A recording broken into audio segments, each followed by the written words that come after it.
Assalamualaikum warahmatullahi wabarakatuh. Saya Imratus Solihah Dan saya Ziana Fahira akan mempresentasikan aplikasi penelitian filologi.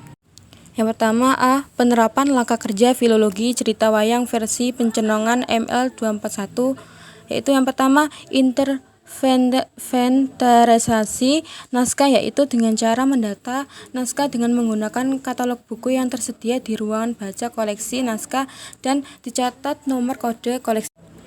Naskah yang dipilih berdasarkan kriteria berikut, yaitu memilih naskah yang sudah mulai rusak tetapi tulisannya masih dapat dibaca dengan jelas. Yang kedua, memilih naskah yang berisi tentang nilai-nilai positif dan menarik serta masih relevan dengan kondisi kehidupan pada masa kini.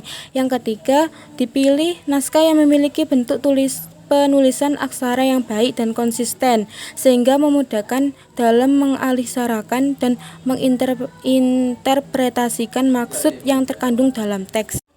Yang kedua, deskripsi wayang pada pandu ML241, yaitu naskah wayang pandu tercatat dengan nomor ML241, teks disalin dengan aksara Arab, berbahasa Melayu dan Betawi. Teks ditulis dengan tinta berwarna hitam di atas kertas folio bergaris dan disajikan dalam bentuk prosa. Naskah wayang pandu bersampul coklat muda berukuran 33,2 kali 21 cm dengan jumlah halaman 282, tiap halaman terdiri 18 baris tulisan berhuruf Arab, tulisan yang masih terbaca dan halaman terakhir terdapat 3 halaman kosong. Penomoran halaman asli, sebagian besar jilidnya lepas dari sampul, beberapa halaman sobek, khususnya pada sudut bawah halaman 157 dan 158. Dan naskah ini berisi tentang silsilah keluarga Pandu Dewantara mulai nenek moyang. Selanjutnya, ringkasan naskah ML241, yaitu mengisahkan awalnya tentang Maharaja Basukiweti yang menyembunyikan putrinya Dewi Kunti di sebuah pulau. Saudaranya Aryabu memberikan kitab ilmu rahasia kepadanya. Dewi Kunti melanggar larangan Batara Surya dan hamil tanpa bersuami. Raja Basukiweti mengadakan sayembara untuk mencarikan jodoh bagi Dewi Kunti. Disinilah hanya satu undangan yang belum hadir, yaitu Habisya dan putranya Prabu Dewantara. Sayembara dimenangkan oleh Raja Maharakapura Arosoma. Namun setelah menunggu, Arosoma menemukan Habisya dan Prabu Dewanata yang akhirnya terlibat dalam pertempuran sengit. Arasoma kalah dan menyerang Dewi Rukamani kepada Pandu yang kemudian menikahi Dewi Kunti. Dewi Kunti melahirkan Drama Kusuma, lalu bayi dalam bungkus yang tak dapat dipecahkan.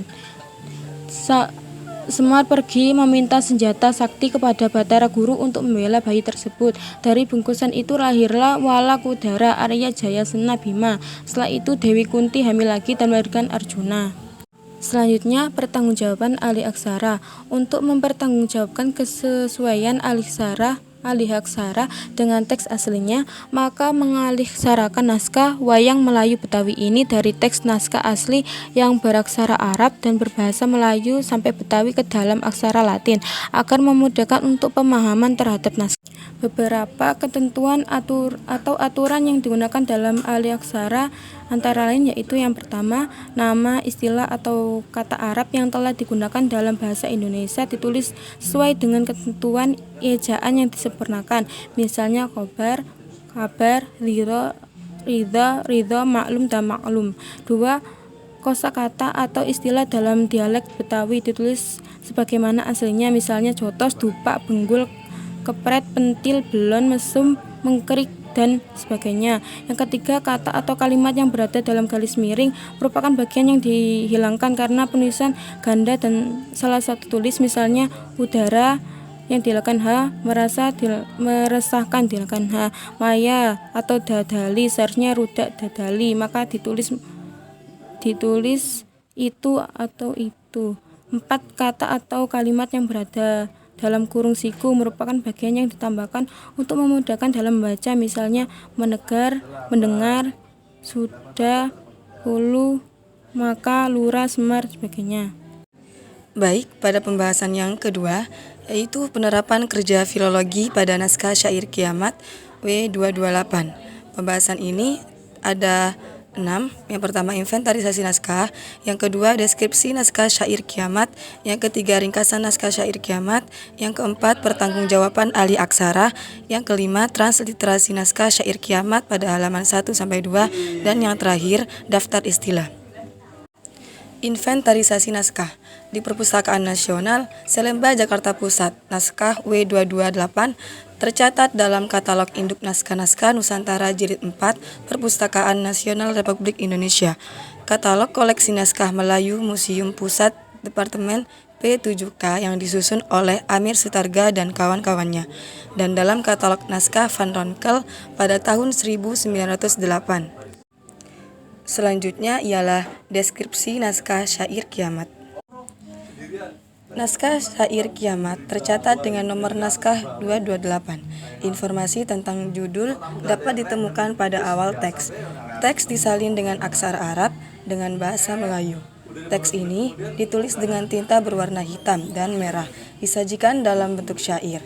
Naskah syair kiamat telah dialih mediakan ke dalam bentuk mikrofilm dengan nomor roll 383.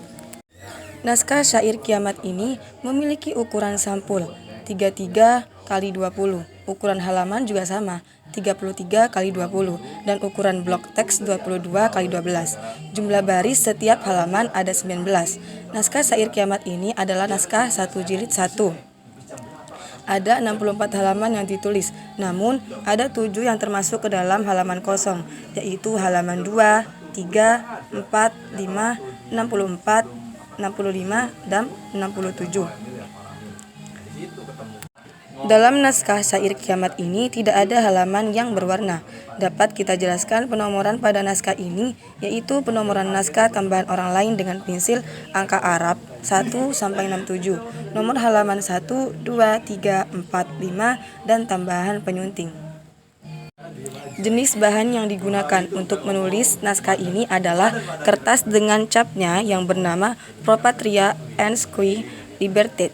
Kondisi dari naskah syair kiamat yaitu naskah baik, kertas import yang digunakan tebal, dan tulisan dapat dibaca dengan jelas.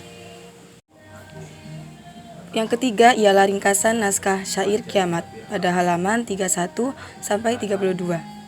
Ringkasan naskah pada syair kiamat halaman 31 dan 32 menceritakan bahwa orang-orang yang akan berada ke dalam neraka ialah orang-orang yang termasuk dalam golongan tersebut. Dalam syair kiamat ini, hukuman dan siksaan pun dijelaskan pada golongan-golongan tersebut. Terdapat golongan kaum ke-8, di mana golongan ini adalah kaum yang sering berzina. Kaum ini akan mendapat balasan di dalam kuburnya berupa siksa hingga wajahnya pun sampai mengalir deras darah dan nanah. Allah juga memberi siksaan dalam neraka, yaitu tubuhnya akan dimakan api yang sangat panas membara. Setelah itu Allah membangkitkan lagi golongan penghuni api neraka yang ke-9, yaitu kaum yang suka memakan atau mengambil harta anak yatim. Kaum ini akan mendapat siksaan berupa wajahnya yang menghitam seperti terbakar, badannya akan hancur hingga berkeping-keping. Dari dalam perutnya akan keluar api dan mulutnya akan disuapi dengan bara api. Sungguh mengerikan siksa akhirat kaum ini. Lalu selanjutnya golongan ke-10, yaitu kaum yang durhaka kepada kedua orang tuanya. Allah sangat murka pada orang-orang penghuni neraka golongan ini. Barang siapa yang menyakitkan hati kedua orang tuanya, maka sudah pasti nerakalah tempat jeratannya. Dosa durhaka pada orang tua sangat tidak bisa diampuni. Dan golongan ke-11, yaitu kaum yang suka meminum minuman yang memabukkan. Kaum ini akan mendapati siksa kubur yang teramat mengerikan, di mana dalam kubur perutnya terhela keluar, bibirnya akan menjulung bertemu ke perut. Itulah siksaan dari beberapa golongan yang dijelaskan pada syair kiamat. Yang keempat yaitu pertanggungjawaban ahli aksara. Penulis mengalih aksarakan naskah syair kiamat yang menggunakan aksara Arab Melayu ke dalam aksara Latin. Seperti pada umumnya, naskah syair kiamat ditulis tanpa menggunakan tanda baca seperti tanda titik koma, tanda seru, dan lainnya. Selain itu, banyak terdapat istilah atau kata-kata yang tidak sesuai dan tidak terbaca atau salah penulisannya, seperti pada kata kelopak ditulis dengan kapak, bagaikan ditulis dengan bakaikan. Banyak huruf yang sebenarnya sulit untuk dibaca, seperti huruf G ditulis dengan huruf K, dan huruf S sangat sulit dibaca dalam naskah syair kiamat tersebut. Maka teks tersebut dialih aksarakan dengan menambahkan ketentuan pada kata, kalimat, dan istilah agar dapat dengan mudah dibaca. Beberapa ketentuan atau aturan yang digunakan dalam alih aksara yaitu: yang pertama, nama, istilah atau kata Arab yang telah digunakan dalam bahasa Indonesia ditulis sesuai dengan ketentuan ejaan yang disempurnakan. Misalnya, abda, kata tak kala, berzina. Yang kedua, kata atau kalimat yang berada di dalam garis miring merupakan bagian yang dihilangkan karena adanya penulisan yang salah atau tidak tepat. Misalnya kata berjinah, terbahagi. Yang ketiga, bagian kata yang diberi tanda kurung siku merupakan bagian yang ditambahkan untuk memperjelas dan memudahkan dalam membacanya. Misalnya kata masuk, gantung, hati, mengampuni. Yang keempat, kata-kata yang dianggap sukar atau tidak jelas penulisannya, maka diberi tanda tanya di dalam kurung. Misalnya, sakasi, tersirahlah, ngayapan, goni, tersangsanglah, dan terpantang. Yang kelima adalah transliterasi naskah syair kiamat pada halaman 1-2. Dalam PPT kami telah menampilkan yang di halaman 1 itu kami mendapatkan sebuah naskahnya, tapi untuk halaman kedua kami tidak mendapatkannya. Jadi kami hanya screenshot dari sebuah buku. Halaman 1-2. Bismillah itu permulaan kalam dengan nama Allah Khaliqul Alam Setra Kiamat. Naskah syair kiamat pada halaman 1. Bismillah itu permulaan kalam dengan nama, barang kesalahan jikalau ada, mudah-mudahan diberbuat syair. Allah Khaliqul Alam Citra Kiamat, kusudahan alhamdulillah, mula diperbuatkan nasam supaya ingin, dikata bagi Allah pula semata. Tempat mukmin dan Islam memohonkan, puja adalah serta sekaliannya. Rahmat kepada Tuhan minta ampun, kembali kepada Tuhan kita. Sudahlah memuja Tuhan nikahi, salawatkan Nabi Rasul yang mulia. Ialah penghulu segala anbiya, sekalian salam dan jin manusia. Ialah pesuruh Tuhan yang goni, menyampaikan titah kesana sini. Barang yang tiada menurut ini menjadikan kafir masuk Nasrani. Di sanalah Nabi memohonkan umat, barang yang taat beroleh nikmat. Sudah memuji Allah dan Muhammad, disuratkan syair jumlah kiamat. Barang yang tiada menurut ini karena dimurkai hak ta'ala. Di sanalah Nabi memohonkan umat, badan hancur tiada berkala. Sudah memuji Allah dan Muhammad, lidah api ia terjulang. Barang yang maksiat berolah bala, jerit dan tangis tiada berselang. Kali ini naskah syair kiamat halaman 2. Di dalam neraka ia tersulah, dimasukkan kita ke dalam neraka. Sukanya itu bukan kepalang, baiklah juga membawa iman. Dimakannya daging lantas ke tulang, di dalam neraka tempat kediaman. Karena Allah sangatlah murka tempat hambanya yakin dan percaya. Jika demikian kita nanti, menjadilah sangat takabur dan riak. Yang mufakat dengan hadis firman, akhirat juga dituntut-tuntut.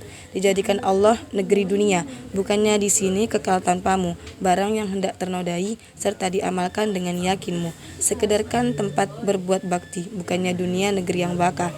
Jadinya dunia oleh Tuhanmu, akhirnya itu berpindah juga. Sekedarkan ibadah menuntut ilmu, untung piutang akan bahagia. Janganlah kita tersalah sangka ke negeri yang baka, tempat yang mulia.